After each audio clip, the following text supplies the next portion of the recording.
चिड़िया के बेटे कुकू ने अभी नया नया ही उड़ना सीखा था। वो पहली बार अकेला अपने घर से बाहर जाने वाला था। कुकू बेटा, अच्छे पक्षियों से दोस्ती करना और बुरे पक्षियों से दूर ही रहना, किसी से लड़ाई न करना और कभी भी भोजन के लालच में घर से ज्यादा दूर ना जाना। मैं अपनी मम्मा का कहना मानूंगा। और हाँ, याद आया, कालू कौवे का बेटा बहुत शरारती है, उससे कोई बात ना करना। अगर तुमसे दोस्ती करना चाहे तो उसकी बात ना मानना। फिर कुकू अपने घर से निकलता है। उसे उड़ते हुए बहुत मजा आ रहा था। वो उड़ते हुए जा रहा था कि उसे एक अमरूद का पेड़ नजर आता है। वो उस पेड़ पर बैठ जाता है और अमरूद खाने लगता है। जग्गू कौवा, जो बहुत ही शरारती था, वो भी वहाँ आ जाता है। कुकू, आज अकेले ही घूम रहे हो? हाँ, मगर तुम यहाँ से जाओ। मम्मा ने कहा था कि शरारती पक्षियों से दूर ही रहना। तुम्हारी मम्मा ने मुझे शरारती कहा? मैं अभी तुम्हें सबक सिखाता हूँ। कुकू, मैं झरने पर जा रहा था। मेरी तितलियों से दोस्ती है। रंग बिरंगी तितलियाँ बहुत सुंदर हैं। मेरी सब दोस्त हैं। अच्छा, तितलियाँ? तितलियाँ तो मुझे भी बहुत पसंद है। तो फिर चलो, मैं तुम्हें भी अपनी दोस्तों से मिलवाता हूँ। उनके पंख बहुत सुंदर हैं। वो मुझसे बातें भी करती हैं। मेरा भी तितलियों से बातें करने को बहुत मन करता है, परंतु अगर मम्मा को पता चल गया तो फिर। हम यूं गए और यूं आए, तुम्हारी मम्मा को कैसे पता चलेगा? कुकू जग्गू की बातों में आ जाता है और अपनी मम्मा की परवाह किए बिना जग्गू के साथ चला जाता है। जग्गू कौवा कुकू को दूर वीराने में ले जाता है और एक पेड़ की डाल पर जाकर बैठ जाता है। यहाँ तो झरना नहीं है। तुम यहाँ बैठो, मैं अभी अपनी दोस्त तितलियों को बुला कर लाता हूँ। जल्दी आना जग्गू, मुझे डर लग रहा है। मैं अभी आया। फिर जग्गू वहाँ से चला जाता है। अब इसे पता चलेगा जब रात इस वीराने में गुजारेगा। जग्गू कौवा ऐसा सोचते हुए वापस अपने घर चला जाता है। शाम हो जाती है। कुकू की मम्मा बहुत परेशान थी। वो अपने बेटे को इधर उधर पूरे जंगल में देखती है। कुकू उसे कहीं भी दिखाई नहीं देता। फिर चिड़िया रोती हुई कौवे के घर जाती है। गौरी बहन, मेरा कुकू सुबह से गया हुआ है, अभी तक नहीं लौटा। क्या आपने उसे कहीं देखा है? इससे पहले कि गौरी बोलती, जग्गू तुरंत बोलता है। आंटी आंटी, मैंने देखा कि कुकू को एक बिल्ली ने पकड़कर खा लिया।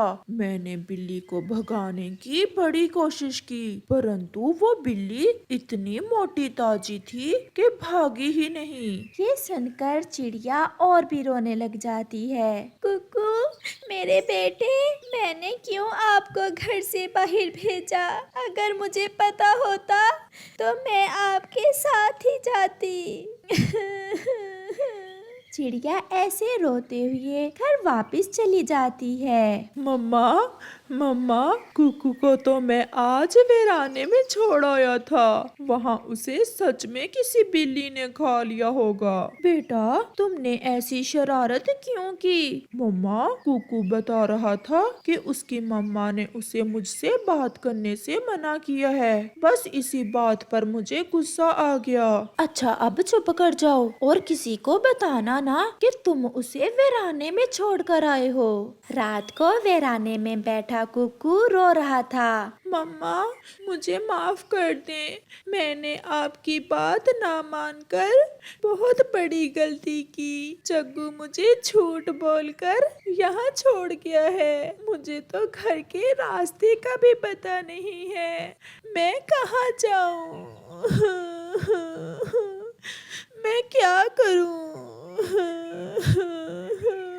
छोटा कुकू बेटा ऐसे रो रहा था कि उड़ते उड़ते कबूतर वहाँ आ जाता है जो किसी काम से दूसरे जंगल गया हुआ था। कुकू बेटा, इतनी रात को तुम यहाँ क्या कर रहे हो? फिर कुकू कबूतर अंकल को सारी बात बताता है। वो कौवा तो पूरे जंगल में मशहूर है शरारतें करने में। आपने उस कौवे की बात मान ली और अपनी मम्मा की बात नहीं मानी। अंकल सॉरी, मैं भूल गया था। बस मैं तितलियां देखने के लालच में यहाँ आ गया था। फिर कबूतर कुकू को साथ लेकर उसके घर की तरफ उड़ता है। चिड़िया अपने बेटे को कबूतर के साथ देखकर बहुत खुश होती है। आज अगर कबूतर न आता तो कुकू को सच में कोई जंगली जीव खा जाता। कुकू बहुत खुश था और फिर वो अपनी मम्मा से वादा करता है कि वो हमेशा अपनी मम्मा का कहना मानेगा, क्योंकि मम्मा को सब पता होता है क्या अच्छा है और क्या बुरा। चिड़िया सुबह से जंगल में उड़ रही थी, परंतु आज उसे अभी तक दाना नहीं मिला था। वो थक हार कर नदी किनारे बैठ जाती है। आज तो लग रहा है कि खाली हाथ ही वापस घर जाना पड़ेगा। गुड़िया तो भूखी भी सो जाएगी, मगर कुकू बहुत जिद्दी है। वो तो कुछ खाए बिना नहीं सोएगा।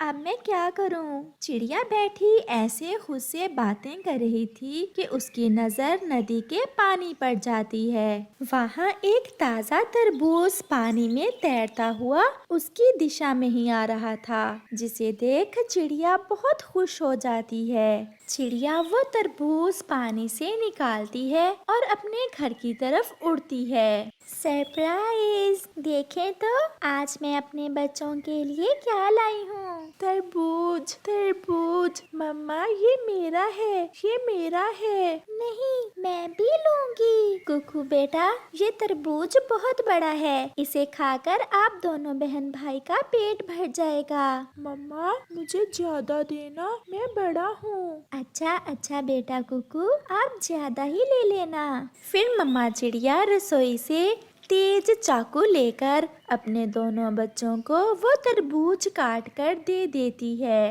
बच्चों, आप बैठकर तरबूज खाओ और मैं कबूतर से मिलकर आती हूँ। उसे कल से तेज बुखार है। मम्मा चिड़िया कबूतर के घर चली जाती है। मम्मा ने ये वाला तरबूज मुझे दिया था। मम्मा ने हम दोनों को बराबर दिया था।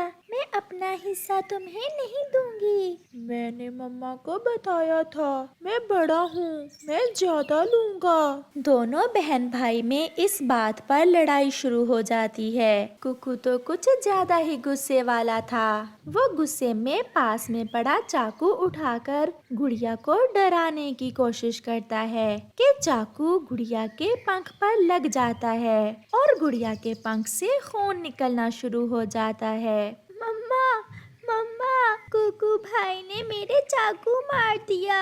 मेरे पंख से खून निकल रहा है। मम्मा, मम्मा, बहुत दर्द हो रहा है।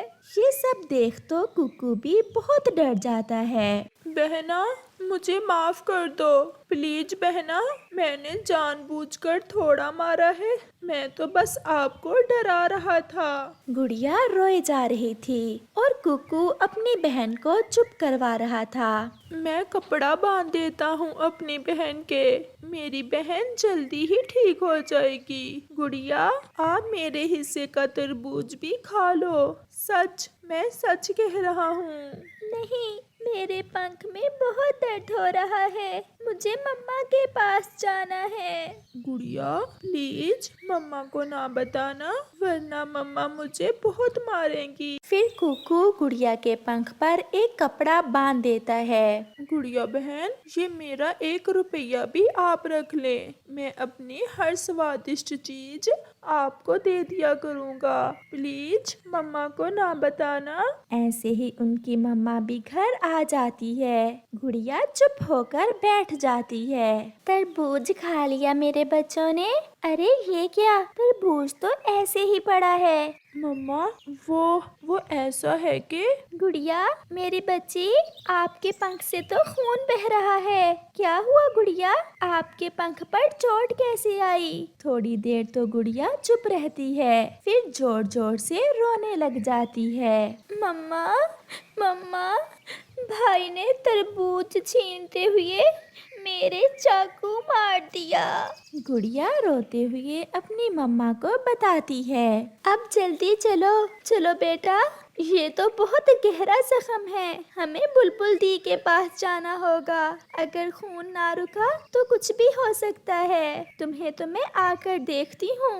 फिर मम्मा चिड़िया पहले वो चाकू उठाकर रसोई में ऊंची जगह रखती है और फिर गुड़िया को साथ लेकर बुलबुल दी के पास चली जाती है। घाव गहरा है, स्टिचिंग करना पड़ेगी। मम्मा, दर्द तो नहीं होगा? नहीं मेरी जान, बस थोड़ी ही देर में आप ठीक हो जाओगी। फिर बुलबुल गुड़िया के घाव पर स्टिचिंग कर देती है। चिड़िया बहन, मैंने माना कि बच्चे ऐसा कर सकते हैं, परंतु बड़ी गलती आपकी है। जो बच्चों के पास चाकू रखकर आप कबूतर की तरफ गईं, वो तो अच्छा हुआ, आप ठीक समय पर आ गईं, नहीं तो इस घाव से खून रुकने वाला नहीं था। मम्मा, अब मैं ठीक हूँ, दर्द भी रुक गया है। मम्मा प्लीज भाई को कुछ ना कहना, गलती मेरी ही थी, मैंने ही भाई से तरबूज छीना था पहले। गुड़िया अपने भाई को मम्मा की पिटाई से बचाने के लिए ऐसे झूठ बोलती है। फिर मम्मा चिड़िया गुड़िया को साथ लेकर अपने घर चली जाती है। कुकू बेटा, अगर गुड़िया बहन मर जाती तो फिर आप क्या करते? कहाँ से बहन लेते? मम्मा मुझे माफ कर दें। गुड़िया बहन, मेरे कारण आपको दर्द हुआ। मैं फिर कभी आपसे लड़ाई नहीं करूँगा। पहले आप भोजन खाओगी और बाद में मैं। मुझे पता है भैया, आपने कौन सा मेरे चाकू जानबूझकर मारा था। जब मम्मा पापा घर में ना हो तो बच्चों कभी भी ऐसी लड़ाई नहीं करते। चलो दोनों गले मिलो।